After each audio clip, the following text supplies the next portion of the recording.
আসসালামু আলাইকুম। আজকে আমি আপনাদের সাথে আমার রান্নার একটি ব্লগ শেয়ার করছি। প্রথমেই আজকে আমি ডাল দিয়ে শুরু করছি। আজকে আমি হাতে মাখা ডাল রান্না করব। এই ডাল রান্না করার জন্য আমি এখানে একেবারে নামমাত্র মশলা ব্যবহার করব। আর এই সামান্য মশলাতেও যে ডাল এত মজা হতে পারে সেটা আপনারা না খেলে বুঝবেন না। খাবারের প্রত্যেকটা জিনিসেরই আলাদা আলাদা একটা টেস্ট আছে, ঠিক তেমন ডালেরও একটি টেস্ট আছে। মাঝে মাঝে এই বেসিক মশলা দিয়ে রান্না করলে খাবারের অথেন্টিক টেস্টটা পাওয়া যায়। এখানে আমি ব্যবহার করেছি শুধু পেঁয়াজ কুচি, রসুন কুচি এবং কাঁচামরিচ কুচি। আর মশলা হিসেবে দিয়েছি এখানে শুধু হলুদ গুঁড়ো আর লবণ।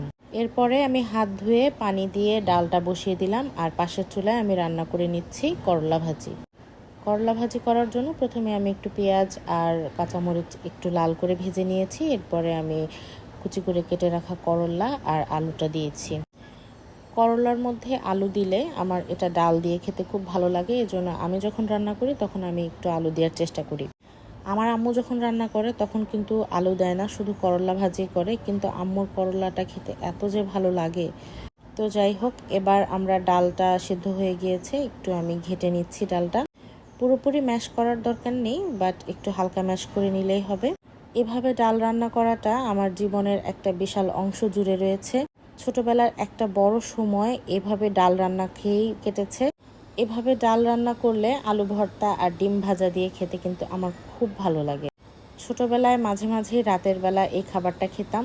তো এই খাবারটা একটা নস্টালজিয়া ক্রিয়েট করে আমার কাছে। অসুস্থ হলেও কিন্তু এই রকম ডাল খেতে ভালো লাগে, তখন মশলাদার খাবার খেতে ভালো লাগে না। এভাবে একবার ডাল রান্না করে খাবেন আর আমাকে থ্যাঙ্কস দেবেন। তো আমাদের ডাল রান্না করা শেষ, ডালটা আমি বাটিতে ঢেলে নিচ্ছি। এবার আমি পানি গরম দিয়ে দিচ্ছি। আমি তো সেদিন মগজ রান্না করেছিলাম, তো মগজ রান্নাটাই আপনাদের সাথে আবার দেখাচ্ছি। বাই দ্য ওয়ে, মগজ রান্নার রিভিউটা কিন্তু খুব ভালো এসেছিল, আর আমি এটা ফার্স্ট টাইম রান্না করেছি, কিন্তু এটার রিভিউটা খুব ভালো ছিল। আম্মু খুব পছন্দ করেছিল, আম্মু বলেছে এটা খুব মজা হয়েছে। So it's a great compliment for me. তো আজকের ব্লগটা এখানেই শেষ করছি। সবাই ভালো থাকবেন। আল্লাহ হাফেজ।